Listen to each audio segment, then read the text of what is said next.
permettez-moi de m'exprimer en français. La seule phrase que je connais en néerlandais, c'est Geen morgen zonder zorgen. Heureusement, aujourd'hui, ce n'est pas le cas.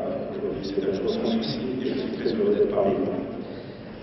Mesdames et messieurs, la révolution tunisienne a mis fin au calvaire de tout un peuple soumis à une dictature mafieuse. Elle a permis à des milliers de femmes et d'hommes de cesser de vivre dans la peur et de retrouver la foi en leur avenir. Elle a mis fin, à mon humble niveau, à une traversée de désert qui a duré plus de 20 ans. Ces années de combat ont été riches d'enseignements. C'est dans ces moments-là que vous voyez se détourner de vous beaucoup de ceux que vous avez pris pour des amis et que vous découvrez de quoi peuvent être capables vos ennemis. Mais au moment où vous vous laissez aller au désenchantement, au pessimisme, à un début de cynisme, vous découvrez que le monde est capable d'autant de générosité que de cruauté. Vous découvrez le vrai sens du mot solidarité. La solidarité vient toujours à point nommé pour vous redonner le courage de vivre et de combattre, pour vous interdire de désespérer de vos semblables. Ce cadeau que vous fait la vie au moment où vous semblez perdre pied, j'en ai ressenti toute la valeur ce jour d'avril 2001, où un certain docteur Joas m'a appelé chez moi, où j'étais en quasi-résidence surveillée depuis des années, pour me dire qu'il était médecin belge, de Charleroi, que lui et ses amis soutenaient mon combat, qu'ils feraient tout leur possible pour le faire connaître en Belgique et pour faire connaître le sort tragique de 10 millions de Tunisiens vivant sous un régime policier et corrompu. Ce fut le début d'une très longue amitié avec de simples citoyens belges et qui dure à ce jour. Amitié plus importante par elle-même que par tout ce qu'elle a pu réaliser. Laissez-moi exprimer ici ma profonde gratitude à Michel Joas et à son épouse Marie-Paul, à Patrick Chaput et à son épouse Geneviève, à Dominique Pestiot, à Karl Van der Velde et à tous les Belges qui m'ont soutenu d'autres Tunisiens, soutenu la Tunisie dans son combat pour la démocratie. La victoire du peuple tunisien est un peu la leur. Je voudrais donc la leur dédier ici. Mesdames et messieurs, il m'est arrivé de réfléchir sur le sens de cette solidarité et au-delà d'elle à l'insondable mystère de notre nature humaine qui fait voisiner en nous Jekyll et Hyde, l'ange et la bête, le mal et le bien. Je n'ai pas d'explication, mais quelques hypothèses. Ma favorite pendant très longtemps fut de dire qu'il ne sert à rien de porter des jugements de valeur sur des comportements aussi opposés, car ce n'est pas de morale qu'il s'agit, mais de survie. Nous nous solidarisons, nous aimons, nous sympathisons avec ceux de notre groupe qui nous aident à survivre et où rejetons les autres.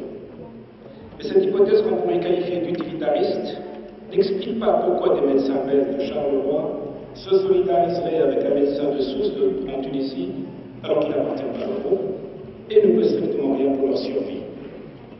Et d'ailleurs, combien d'hommes et de femmes ont mis en danger leur propre survie pour des causes lointaines et dangereuses. Aujourd'hui, je suis convaincu que la solidarité, comme le rejet de l'autre, relève d'un tout autre ordre d'explication. La solidarité est née du miracle de la rencontre. Tout à coup, on réalise que l'autre n'est que le moi, empêtré dans d'autres difficultés d'existence, se débattant dans une histoire autre que la mienne, mais si semblable. Dans cette rencontre qui génère la solidarité, l'amour, la sympathie et les sentiments de même nature, s'opère une jonction entre deux subjectivités qui se reconnaissent profondément semblables malgré toutes les différences apparentes et trompeuses. D'une certaine façon, on voit ce que la peur et l'ignorance ont voilé au regard, notre humanité commune. Grandiloquence humanitariste, me direz-vous, pas uniquement. Les généticiens nous ont-ils pas appris que si le génome humain était écrit sur 1000 pages, 999 seraient les mêmes pour tous. Seules les phrases occupant une seule page et disséminées dans le texte au hasard se chargent de différences aussi spectaculaires soient-elles. Cette capacité de voir notre humanité partagée ou de ne pas la voir, de s'ouvrir ou de se fermer, d'inclure l'autre ou de le rejeter, est probablement le noyau dur de notre nature humaine, ambivalente et déchirée à jamais. Mesdames et messieurs, la solidarité entre les peuples ne diffère pas de la solidarité entre personnes que par son niveau et ses exigences propres. La Tunisie traverse aujourd'hui la période la plus délicate de son histoire depuis l'indépendance. Elle a donc un besoin urgent de solidarité de la part de tous les peuples démocratiques et du peuple belge en particulier. Une révolution est comparable à l'explosion d'un volcan. Les dégâts arrivent avant les promesses des terres fécondes. Les périodes de transition, sans celle où, comme le dit Gramsci, l'ancien n'est pas encore mort et le nouveau n'est pas encore né. Nous avons géré cette période de transition particulièrement difficile avec sagesse et modération. Nous avons maintenu l'unité nationale, rédigé ensemble une constitution consensuelle, en le plus soucieuse des libertés, des droits de l'homme et d'égalité entre les genres. Nous préparons pour la fin de l'année des élections libres qui poseront les bases solides d'une société plurielle et d'un État démocratique. Nous luttons contre les attaques terroristes à l'intérieur du pays et à nos frontières. Nous avons maîtrisé la crise politique et la crise sécuritaire, mais nous faisons face à une crise économique qui pourrait menacer tous ces acquis encore fragiles. La révolution qui nous a apporté la liberté a aussi gravement perturbé le tourisme, l'investissement national et étranger. Elle a de ce fait aggravé momentanément le problème du chômage qui a été l'un des facteurs clés du déclenchement de la révolution. Face à cette crise financière et économique, nous attendons de l'Europe et de la Belgique plus que des promesses ou des aides ponctuelles. Nous attendons la reconsidération de la dette et une nouvelle façon de l'utiliser. Laissez-moi ici exprimer ma reconnaissance à Mme Olga Ziren, initiatrice de la résolution adoptée par le Sénat belge le 20 juillet 2011, recommandant l'annulation de la dette odieuse contractée par l'ancien régime. La solution pour la Tunisie, qui a honoré et honorera toujours ses engagements, est de transformer, sinon la totalité, du moins la plus grande partie possible de notre dette extérieure, en source de financement de projets de développement dont profiteraient automatiquement les entreprises nationales des pays qui accepteraient cette nouvelle approche. Nous pensons que cela donnerait du travail aussi bien à aux jeunes qu'aux nôtres, et qu'une telle approche de la dette en ferait une bénédiction commune au lieu d'être la malédiction qui pèse actuellement sur nous. J'aimerais ici vous informer que le service de la dette nous coûte annuellement l'équivalent du budget que nous avons au développement régional.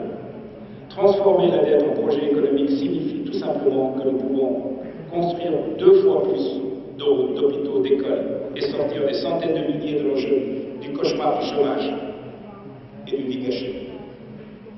Mesdames et messieurs, votre solidarité nous est nécessaire pour défendre cette proposition aussi bien en Belgique qu'au sein de l'Union européenne, notamment lors du prochain Conseil d'association Tunisie-UE, prévu au Luxembourg le 13 et 14 avril prochain. À plus brève échéance, votre solidarité pour emprunter d'autres chemins. Laissez-moi, sans fausse honte, faire l'agent publicitaire pour mon pays. Je demande aux investisseurs belges de venir en masse en Tunisie. On parle du tourisme éco-responsable, il y a aussi le tourisme politiquement responsable. J'invite les Belges à venir massivement en Tunisie. Ils nous aideront à consolider la démocratie et la paix sociale. Ils ne profiteront pas seulement des belles plages et de magnifiques déserts, mais aussi d'un musée à ciel ouvert. Ils pourront explorer des Tunisies diverses et variées.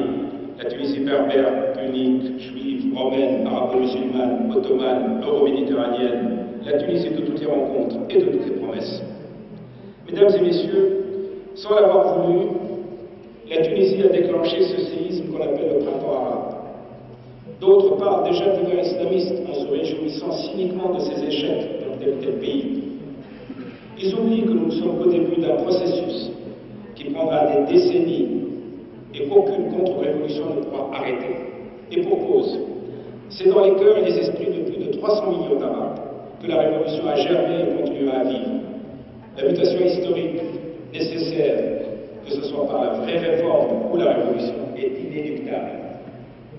La Tunisie est vue par tout le monde arabe comme le laboratoire où s'expérimente à la fois la révolution pacifique, la transition maîtrisée, le consensus national, le rejet de la bipolarisation entre laïcs et islamistes, la mise en place d'un État transparent, non corrompu et au service des citoyens. Nous expérimentons pour notre peuple aussi, et pour toute la nation arabe et probablement pour le monde entier, une avancée de la démocratie. Mesdames et messieurs, la solidarité entre les peuples n'est pas un vain mot ou une vue de l'esprit. Nous n'avons pas gardé pour notre seul usage les chiffres, la géométrie ou les mille et une nuits. Et vous n'avez pas gardé pour votre seul profit les vaccins ou la musique de Bach. Les peuples expérimentent les uns pour les autres et s'échangent en permanence ce qui crée de mieux, enrichissant ainsi notre patrimoine commun. Vos victoires et vos réussites sont les nôtres. Et cette expérience de l'implantation de la démocratie sur les rives sud de la Méditerranée vous appartient et vous concerne aussi. Nos routes se sont croisées il y a bien longtemps, puisque le premier traité d'amitié entre nos deux peuples a été signé le 14 octobre 1839 entre le bey Ahmed Pacha et le roi Léopold. Vous nous avez apporté déjà une aide précieuse depuis notre indépendance, et votre solidarité nous a jamais manqué. Soyez assurés aussi de la nôtre face à toutes les difficultés que vous rencontrez. Car hélas, comme le dit Kierkegaard, que ce soit pour les personnes ou pour les peuples, ce n'est pas le chemin qui est difficile, c'est le difficile qui est le chemin. Ensemble, nous pourrons faire de ce difficile qui est entre le commun le moteur de tous les possibles. Je vous remercie.